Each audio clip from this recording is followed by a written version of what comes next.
बिस्मिल्लाहिर्रहमानिर्रहीम। अस्सलाम वालेकुम। हाज़िर हूँ एक और वीडियो के साथ। तो आज हम बात करेंगे स्टूडेंट लोन के बारे में और उस बैंक के बारे में जो स्टूडेंट लोन देता है। नए आने वाले लोग चैनल को सब्सक्राइब लाजमी करें ताकि नए वीडियोस आप तक पहुँच सकें। तो वीडियो को स्टार्ट करते हैं।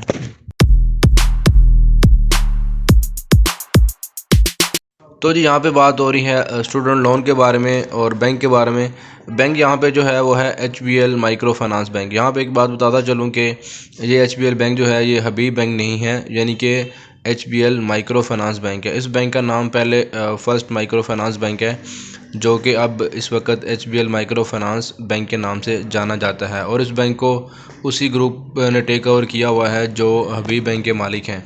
तो स्टार्ट करते हैं जी। स्टूडेंट लोन की बात जहाँ पे हो रही है, स्टूडेंट लोन को यहाँ पे ये लोग स्टूडेंट फाइनेंस के नाम से इन्होंने स्कीम को नाम दिया हुआ है, जो कि आप पाकिस्तानी 3.5 लाख तक का कर्ज़ा ले सकते हैं अपनी स्टूडेंट की जो है वो ज़रूरियात पूरी करने के लिए। तो जी बिल्कुल finance facility of up to 3,50,000। बिल्कुल जी, आप 3.5 लाख तक कर्ज़ा ले सकते हैं स्टूडेंट्स के लिए जिनकी एजुकेशनल जो इंस्टीट्यूशनल एक्सपेंसेस हैं सेमेस्टर वाइज या एकेडमिक ईयर के या बाकी जो आपके स्टूडेंट्स के रिलेटेड जो हैं वो एक्सपेंसेस वगैरह होते हैं, तो ये लोन उन लोगों के लिए है। अगर हम बात करें एलिजिबिलिटी क्राइटेरिया की, तो जी इसके अंदर हम देख लेते हैं कि कौन कौन से लोग इसके अंदर शामिल होंगे। तो यहाँ पे सबसे जो बड़ी बात है कि आपकी जो एनुअल इनकम है, यानी कि जो नेट एक्सपेंस है बिज़नेस, जो भी कोई भी कारोबार करते हैं या कुछ भी करते हैं आप, और आप स्टूडेंट लोन लेना चाहते हैं, तो आपकी जो इनकम है वो 12 लाख से ज़्यादा नहीं होनी चाहिए सालाना इनकम।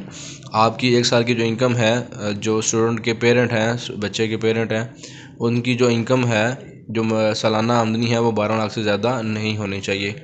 वैलिड CNSE आपका आईडी कार्ड इसके लिए एक्सपायरी होना चाहिए जो पेरेंट का है।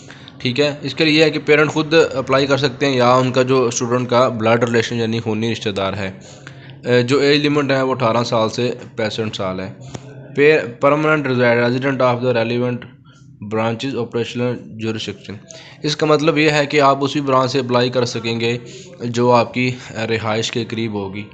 फ़र्ज़ करें आप लाहौर में रहते हैं तो आप ये कर्ज़ा लाहौर से अप्लाई करेंगे, ना कि कराची या इस्लामाबाद से। जो स्टूडेंट की उम्र है उसके लिए जी 18 से 45 साल है। उसके लिए भी जो आपका आईडी कार्ड है वो एक्सपायर वगैरह नहीं होना चाहिए।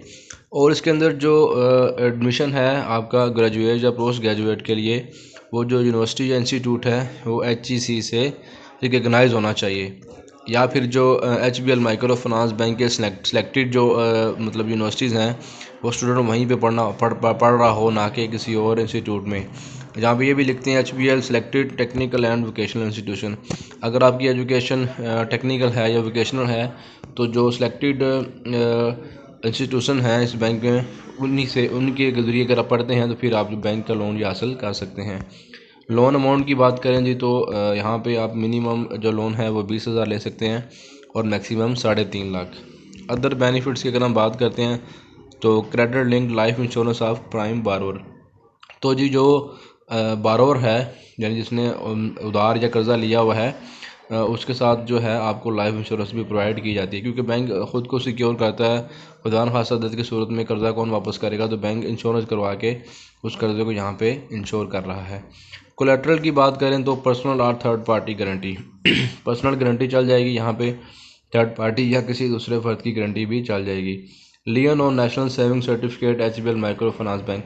अगर आपके पास नेशनल सेविंग सेंटर यानी कि कौमी बचत के सर्टिफिकेट हैं जो आपको उसके डिपॉजिट के ऊपर मिलते हैं, HBL माइक्रो फाइनेंस बैंक के अंदर आपका डिपॉजिट है। और उसके बाद कोलेट्रल में आपकी प्रॉपर्टी आ जाएगी। अगर आपके पास कोई प्रॉपर्टी के डॉक्यूमेंट हैं तो वो प्लज करा के आप ये कर्ज़ा ले सकते हैं। लैंडिंग मेथोडोलॉजी देखते हैं जी, क्या इनके तरीक़ाकार हैं। Individual basis loan will be given to the student and parent blood relative under a co-borrowing agreement. तो ये को बारिंग एग्रीमेंट होगा आपका स्टूडेंट और बैंक के दरमियान, या ब्लड रिलेशन पेरेंट्स और बैंक के दरमियान।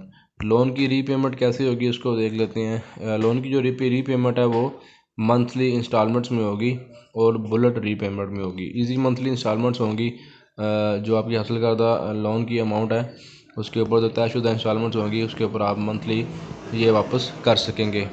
लोन टेनर बात करें अगर कि लोन कितने अरसे तक आपने वापस करना है, तो ये बहुत ज़्यादा उन्होंने रखे हुए हैं, 4 साल है, यानी कि 48 महीने तक आप लोन वापस कर सकते हैं। मतलब 48 किस्तों में आपको लोन वापस करना होगा। पर्पज़ ऑफ क्रेडिट, तो जी बिल्कुल ये स्टूडेंट लोन है, तो यहाँ पे बिल्कुल ये उन लोगों को सपोर्ट करने के लिए होगा जो कि बैचलर, मास्टर, टेक्निकल या वोकेशनल ट्रेनिंग वगैरह ले रहे हैं, या इन स्टेजेस पे पढ़ रहे हैं, बैचलर या मास्टर या technical. Loan will cover all expenses, loan जो कवर करेगा जो डायरेक्ट पेएबल हैं इंस्टीट्यूशन को, जो आपके एक्सपेंस पे हो रहे हैं, आपकी फीसिस हैं, आपकी ट्यूशन फ़ी है, आपकी जो एग्ज़ामिनेशन यानी कि आपकी फ़ी है, पेपर्स वगैरह की, एडमिशन फ़ी है, और हॉस्टल की फ़ी, अगर आप हॉस्टल में रह रहे हैं तो उसकी फ़ी भी इसके अंदर शामिल होगी। Type of credit, short and medium term finance, तो ये जो शॉर्ट टर्म और मीडियम टर्म दोनों टर्म्स में जो है वो लोन दस्तियाब है। तो जी ये पाकिस्तान में मौजूद है, HBL माइक्रो फाइनेंस बैंक में जाके आप इस कर्ज़े को अप्लाई कर सकते हैं। तो चैनल पर आने वाले लोग चैनल को सब्सक्राइब करें। बहुत शुक्रिया। अल्लाह हाफ़िज़।